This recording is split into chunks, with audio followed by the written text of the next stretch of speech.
Good evening everyone.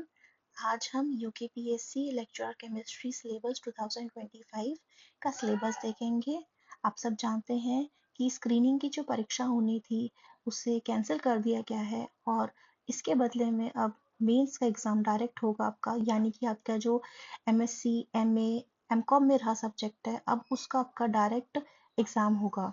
और जो हमारा एग्ज़ाम 27 अप्रैल को होना था, ये एग्ज़ाम अब डेट आगे हो गई है इसकी, यानी इसकी डेट जो है पोस्टपोन्ड हो गई है, लेकिन हमने अपनी पूरी तैयारी करनी है। तो आज हम डिस्कस करेंगे हमारा लेक्चरर में केमिस्ट्री का सिलेबस। इस सिलेबस को 3 भागों में डिवाइड करा गया है। हमारा जो सेक्शन ए है, सेक्शन ए में हमारे पास आता है सबसे पहले स्ट्रक्चर ऑफ एटम। इसके बाद दूसरा चैप्टर आता है हमारे पास पीरियोडिसिटी के बारे में।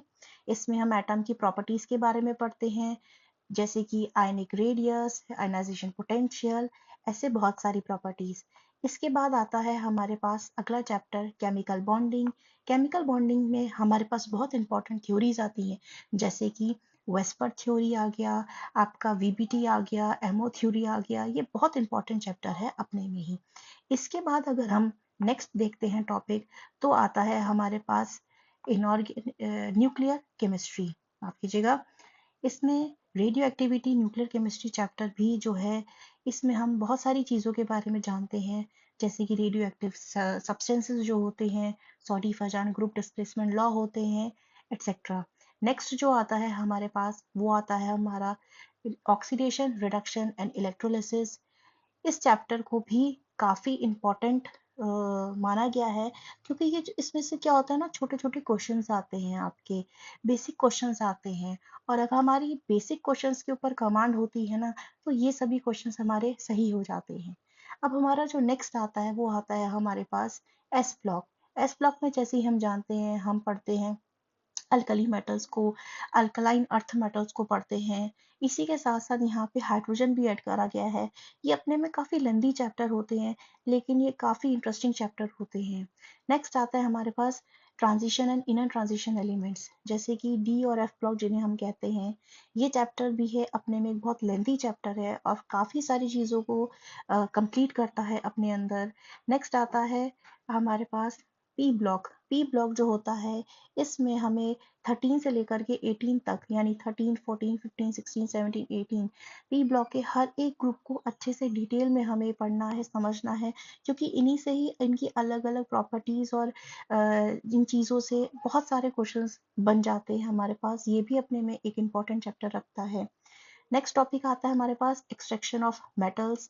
इसमें हम ओर्स के बारे में पढ़ते हैं, इनके एक्सट्रैक्शन और रिफाइनिंग ऑफ मेटल के बारे में पढ़ते हैं। नेक्स्ट आता है हमारे पास कोऑर्डिनेशन केमिस्ट्री। कोऑर्डिनेशन केमिस्ट्री में अपने में ही एक आईयूपीएसी सिस्टम है, जो कि बहुत इंपॉर्टेंट है और प्रीवियस पे अगर एग्जाम पेपर हम देखते हैं तो उसमें क्वेश्चंस आ रखे हैं इससे। इसके अलावा हमारा नेक्स्ट आता है इनऑर्गेनिक का last chapter, bio inorganic chemistry. इसमें हम एलिमेंट्स के बारे में पढ़ेंगे। नेक्स्ट सेक्शन आता है हमारे पास फिजिकल केमिस्ट्री का, जिसमें हमें कवर करना है आपका सॉलिड स्टेट को, गैसियस स्टेट को, लिक्विड स्टेट को, केमिकल काइनेटिक्स को, इक्विलिब्रियम को। अगर देखा जाए तो हमारे पास ये जितना पोर्शन है, ये इक्विलिब्रियम के ही एक चैप्टर के अंदर सब आपका कवर हो जाएगा। ये चैप्टर काफी लेंदी चैप्टर रहेगा। और इसके बाद नेक्स्ट आता है हमारे पास थर्मोडायनामिक्स। एंड इसके बाद नेक्स्ट आता है हम सबका फेवरेट शायद से ऑर्गेनिक केमिस्ट्री।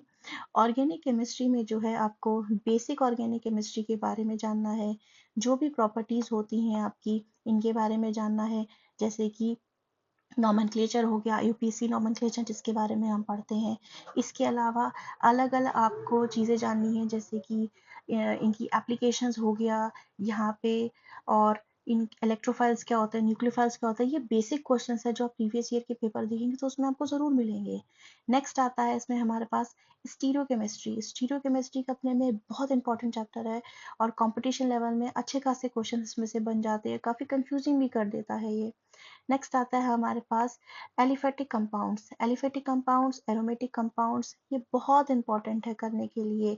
इसमें अगर हम हर एक चीज़ को ध्यान से करेंगे, अच्छे से अगर हमारे पास इन ग्रुप्स की नॉलेज होगी, इनके नॉमेनक्लेचर के बारे में जानेंगे, फंक्शनल प्रॉपर्टीज़ के बारे में जानेंगे, तो काफ़ी आसान रहेगा। नेक्स्ट हमारे पास आता है ये नेमिंग रिएक्शन। नेमिंग रिएक्शन तो साफ साफ नाम से ही पेपर में आई हुई है, क्लियर। या तो वो रिएक्शन बना देते हैं या फिर वो क्या करते हैं, नाम लिख देते हैं, तो आपको बताना होगा कि क्या है। नेक्स्ट आता है हमारे पास कार्बोहाइड्रेट्स। कार्बोहाइड्रेट्स में हमें एक बेसिक नॉलेज रखनी है। नेचुरल प्रोडक्ट्स में भी एक बेसिक नॉलेज है, ज़्यादा डिटेल में नहीं किया गया है। इसके बाद है केमिस्ट्री आइडिया, जो इसके बारे में भी हमें बेसिक बेसिक जानना है, ज़्यादा डिटेल में जानने की ज़रूरत नहीं है। फिर आता है organic polymers, organometallic compounds, spectroscopy. Spectroscopy भी ज़्यादा डिटेल में नहीं है, काफ़ी इजी क्वेश्चन हैं इसके। क्रोमेटोग्राफी आता है और लास्ट में आता है इन्वायरमेंटल केमिस्ट्री। ये तो हम जानते ही हैं, बेसिक साइंस जो होती है, जो हम कब से पढ़ते आ रहे हैं, इन चीज़ों के बारे में हम अच्छे से जानते ही हैं, ज़्यादा उसमें कुछ नहीं है। नेक्स्ट जो है ये मैथमेटिक्स आ गया है, ये हमारा नहीं है। आज हमने डिस्कस करा है पीजीटी केमिस्ट्री के लिए, लेक्चर आर के लिए केमिस्ट्री का सिलेबस।